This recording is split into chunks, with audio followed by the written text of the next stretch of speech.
You know that moment when you're sitting there staring at your phone and your chest feels tight? It's late, maybe midnight, maybe 11:42 p.m. The world is quiet, but your mind isn't. You've already typed out 3 different versions of the same message. Hey, hope you're doing okay. Can we talk?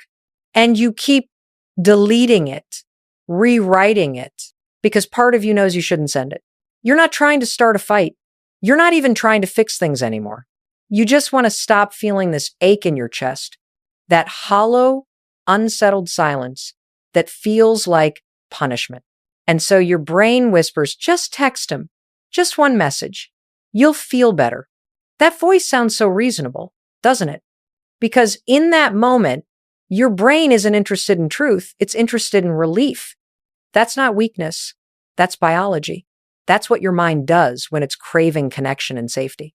But here's the thing. Nobody tells you that moment, the one where your thumb hovers over the send button, isn't about them anymore. It's about you. It's about what you've been trained to do every time you feel uncomfortable. For years, maybe even your whole life, you've been wired to reach out when something hurts. Reach out to fix, reach out to soothe, reach out to get validation that you still matter. And every time you do, your brain gets a hit of dopamine, a quick shot of, I did something, I'm okay again. But the crash always follows, doesn't it? The silence after you hit send, the waiting, the wondering, the regret. I've been there. We all have. That moment where you're begging for peace, but searching for it in the exact place that keeps taking it from you. And if you're honest, you already know what happens next. You don't feel peace. You feel panic. You don't feel closure. You feel smaller. That's why this conversation matters. Because that single tiny moment, the moment before you text, is the turning point of your healing. It's the split second where the old you reaches for chaos and the new you is trying to rise. And that's where the 5-second rule comes in. This isn't just a trick. It's not a mind game. It's a switch, one that can retrain your brain to do something radical. Pause, breathe, choose yourself before you chase anyone else. So tonight, when that urge comes, when your heart races, your stomach drops, and your hand moves toward the phone, you're going to learn how to count backward from 5 and take your power back. Because this isn't about controlling them. This is about controlling the moment before you lose yourself. That's where your peace begins, right there in the silence between impulse and action. Let's talk about what's really happening inside your head when you feel that pull to reach out. Because I promise you, this isn't about willpower. It's about wiring. When you're attached to someone, your brain builds what's called a reward loop. Every text, every call, every little hit of connection releases dopamine, that feel-good chemical that says, yes, you matter, you're safe. But when the connection stops, the dopamine stops, and your brain panics. It starts sounding the alarm. Something's wrong. Fix it. Reconnect. That's why you feel anxious. That's why your chest tightens. That's why your thumb hovers over their name. It's not because you're weak. It's because your nervous system is in withdrawal. You've been conditioned to believe that peace lives in their response. But the truth, peace was never theirs to give. Here's what happens next. Your brain starts negotiating with you. It says things like, it's just one text. You just want closure. You just want to be kind. Sound familiar? That's not logic talking. That's craving disguised as compassion. And I get it, you miss them. But missing someone isn't proof that they're meant for you. It's proof that your brain is detoxing from emotional dependency. That ache isn't a signal to reconnect. It's a signal to rewire. When you don't text, your brain throws a tantrum. It gets louder, meaner, more desperate. And that's where most people cave. Because it's easier to relieve the discomfort than to sit in it. But that's exactly why the 5-second rule works. Because your brain has a 5-second window before fear, craving, or habit hijacks your decision. Once you hit that 6th second, you've already rationalized the old behavior. So you count backward, 5, 4, 3, 2, 1, and move. Stand up, change rooms, walk outside, You're teaching your brain we're safe, we don't need to chase to survive. The moment you do that, you start building a new pattern. The pattern of calm, the pattern of self-control, the pattern of peace over panic. And here's the truth bomb most people never face. Your brain doesn't care about your happiness. It cares about what's familiar. And for a long time, anxiety has been familiar.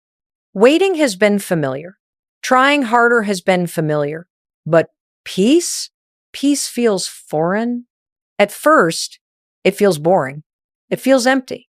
And your mind mistakes that stillness for danger. That's why it tells you to text. But that quiet is not danger, it's detox. It's your nervous system learning what safety actually feels like. So the next time your brain screams, reach out, remind yourself, it's not your heart asking, it's your habit. And habits can be broken because this entire journey, the silence, the longing, the discipline, it's not punishment, it's training. You're training your brain to find calm in the absence of chaos. You're reprogramming yourself to believe that stillness isn't rejection, it's recovery. That's why we count. That's why we move. Because every time you resist the text, you're not losing them, you're reclaiming you. All right? Let's get real about the tool that's going to save you from that spiral, the 5-second rule.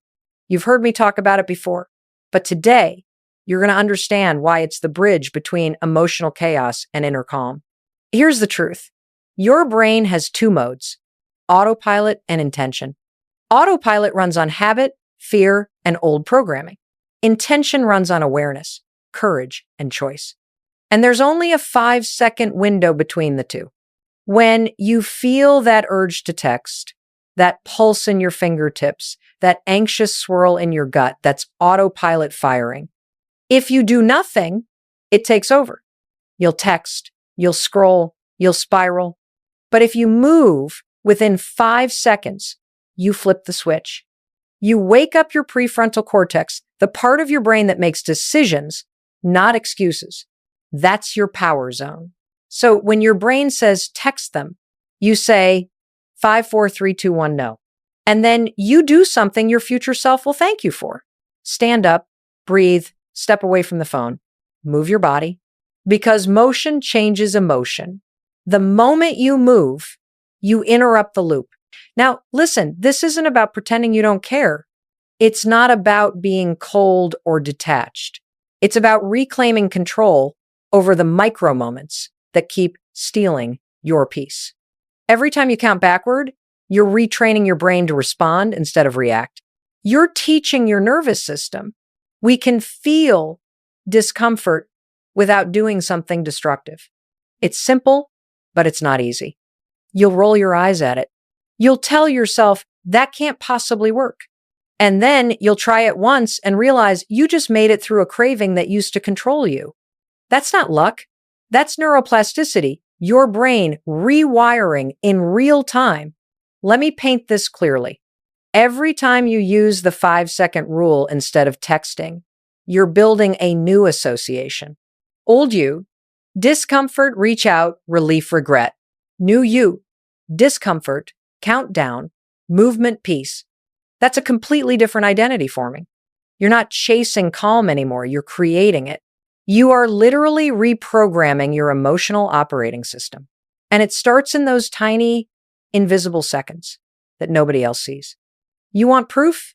Think of every major decision you've ever made. The moment before it, there was hesitation. And the second you moved, everything changed. This is no different.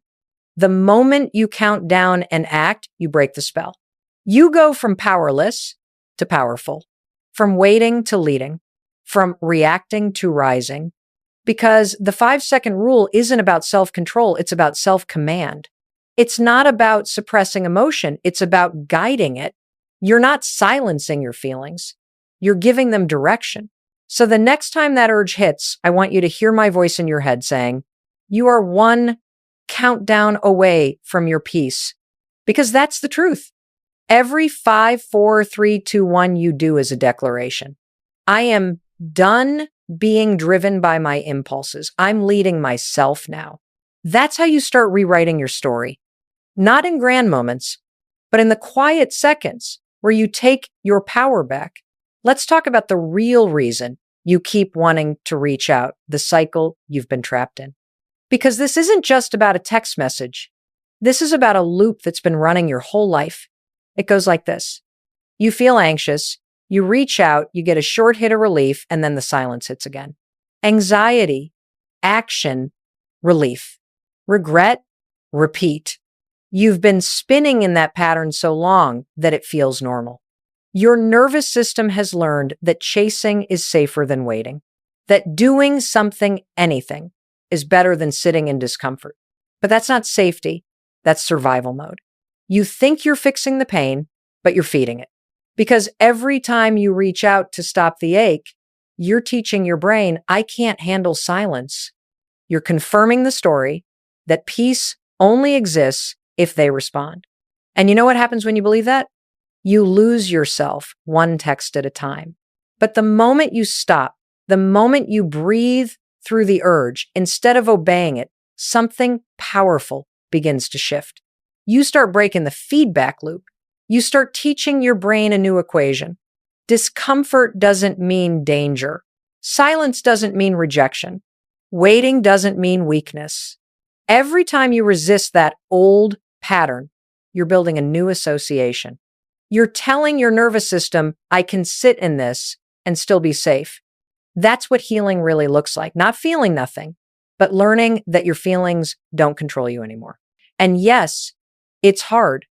It's hard because your body remembers chaos. It remembers the high of being noticed. It remembers the panic when that attention disappears. You've been running on that chemical cocktail anxiety and hope for too long. But here's the good news. Every time you choose stillness, you detox a little more. Every time you count down instead of reaching out, you are literally rewiring your sense of safety. Let me say that again, because it matters. You are not being punished by silence. You are being purified by it. That stillness that feels unbearable right now, that's the sound of your nervous system learning a new rhythm. That's what growth feels like before it feels good. So when you feel that wave of panic rise, I want you to whisper to yourself, this is the old cycle trying to survive. And then count down 5, 4, 3, 2, 1. Stand up, move your body, breathe. That one action means you just won a battle your old self used to lose every single time. Because you're not just breaking contact with them, you're breaking contact with a version of you that believed love had to hurt to be real. You're ending a relationship with the chase itself. And that's why this work matters. You're not just stopping a behavior, you're ending a cycle. And every time you do, you're creating space for peace, for power, for you. Here's something that will change the way you think about every craving, every impulse, every urge you've ever had. It always passes. Always.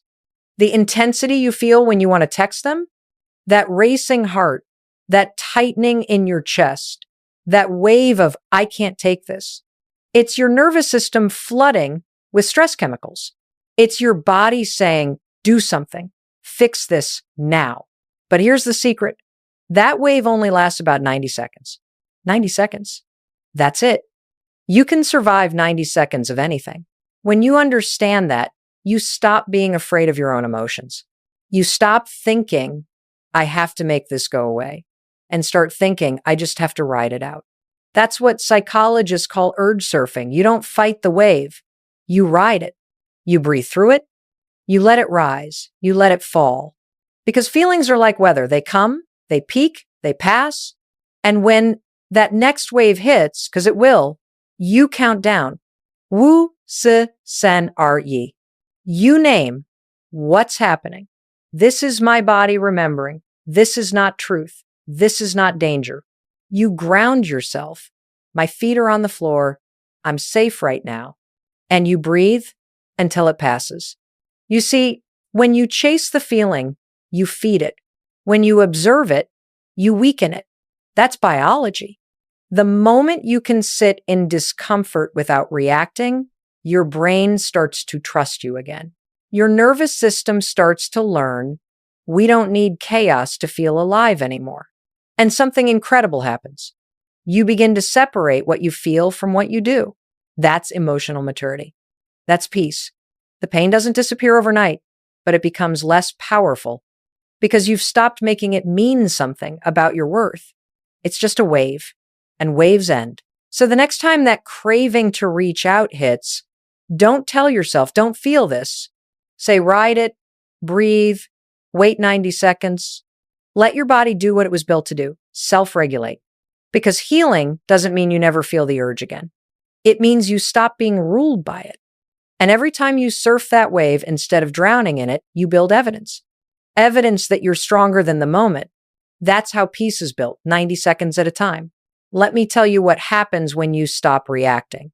When you stop explaining, when you stop chasing, and you start breathing, something powerful flips.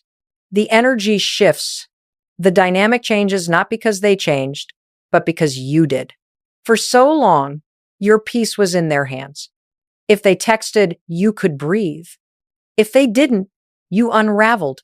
That's not love. That's dependency disguised as connection. And you've outgrown that. When you practice stillness, when you use the 5-second rule and you stay quiet, you start speaking a new language, the language of calm. And calm, my friend, is magnetic. Because here's the truth. People who need control feed on your reaction. They feel safe as long as they can predict you. But when you stop reacting, they lose the script. They can't control the rhythm anymore. And that unnerves them. You've felt that before, haven't you? The moment you didn't chase, the moment you stayed grounded, suddenly they were the ones checking in, circling back, asking questions. That's not a coincidence. That's the power flip. But listen closely. This isn't about making them chase. It's about making you peaceful. You're not withholding contact to prove a point. You're holding your peace to protect your energy. Calm is not weakness. Calm is mastery. It's self-leadership. It's saying, I don't need to match your chaos. I choose my own tempo. When you stay calm, you stop teaching people that your emotions are negotiable. You stop performing for love. You stop auditioning for peace. You become the peace. And do you know what happens then? Your presence becomes powerful. You walk into a room differently. Your silence no longer feels like a void. It feels like a boundary. It says, I'm not angry. I'm just not available for confusion anymore. That's when people start noticing. That's when the avoidant, the distant, the unavailable, they start to feel your absence like oxygen leaving the room because your calm exposes their chaos. Your peace reveals their imbalance. But the beauty of it is, you're not even trying to make that happen. You're just standing still and standing tall. You're not waiting. You're witnessing. You're not begging for connection. You're becoming connection. Because when calm becomes your language, everything about your energy changes. You start drawing in what's aligned with peace and repelling what feeds on pain. You start realizing you never lost power. You just kept giving it away every time you over-explained your worth. And now your silence says everything. It says, I'm not here to prove. I'm here to grow. It says, I'm not here to chase. I'm here to choose. It says, my peace is not up for negotiation. That's the power flip. It's not loud. It's not dramatic. It's steady, quiet, undeniable. And it begins the moment you stop asking, what will they think if I stay silent? And start asking, how will I feel if I finally choose calm? Because that's what this whole process has been about. Not controlling them, but controlling your energy. You can't change the past, but you can change the pattern. And that shift, that subtle, sacred, silent shift is where your freedom begins. Let's talk about the work that happens after the decision, the part no one glamorizes, because staying calm isn't a one-time thing. It's a daily practice. You don't just wake up peaceful. You train for peace.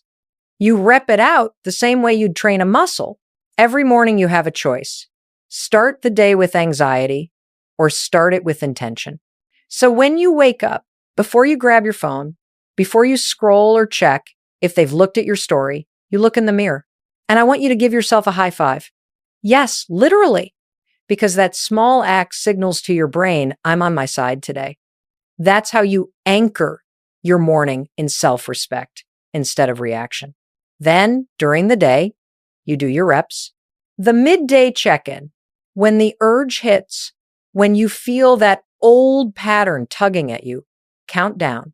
5, 4, 3, 2, 1. Put the phone down. Take a walk. Change your environment. Movement equals momentum. Don't make it complicated, make it consistent. Because consistency builds identity. Every time you resist the urge, you're reinforcing the truth. I am the kind of person who keeps my peace even when my emotions don't. And at night, you close your day with reflection. You ask yourself 3 questions. When did I stay grounded today? What moment almost pulled me back? What am I proud of right now? Write it down, because your mind will try to forget the wins, and journaling is how you remind it. You are training evidence of strength, one line at a time. And here's the beautiful part. Over time, this routine stops feeling like effort. It becomes your rhythm. You'll start noticing that you don't check the phone as much. You don't replay the conversations in your head as often. You sleep better. You breathe deeper. You start trusting silence. That's not magic, that's repetition. That's self-leadership in practice. Because healing isn't something you talk about, it's something you do daily. It's in the moments you don't text. It's in the breaths you take instead of reacting. It's in the quiet choices no one sees, but that change everything. So tomorrow morning, you know the drill. High five yourself. Set your tone. And remember, peace isn't a gift, it's a rep. The more you practice it, the stronger it gets. Because this journey isn't about doing it perfectly. It's about doing it consistently. That's how you build a life that no longer depends on anyone else. To feel steady, I want to leave you with something that might surprise you. Silence isn't empty. It's full. It's full of all the growth that happens when you stop explaining yourself. It's full of every moment you chose to pause instead of plead. It's full of strength you didn't know you had until you stopped reaching for someone who couldn't meet you. Your silence is not a weapon. It's not punishment. It's not a wall. It's a boundary. And boundaries are not barriers. They're declarations of worth. When you go quiet, it's not because you don't care anymore. It's because you've realized caring doesn't mean self-abandoning. It's because you've learned that real connection doesn't come from chasing, but from choosing who gets access to your peace. The version of you that always reached out, that always explained, that always tried to fix it, that version was doing their best with what they knew. You don't need to hate that version. You thank them, you honor them, because without them, you wouldn't know how powerful calm feels. Now you know. That silence can speak louder than words. That walking away doesn't mean you lost. It means you finally stopped negotiating your value. You know that the moment you chose not to text back, you weren't losing them. You were finding you. And that is the quiet truth no one talks about. Peace doesn't arrive like a thunderclap. It shows up like a whisper. It sits beside you in the quiet and says, you're safe now. So the next time you feel that urge, that old familiar pull to reach out, I want you to pause.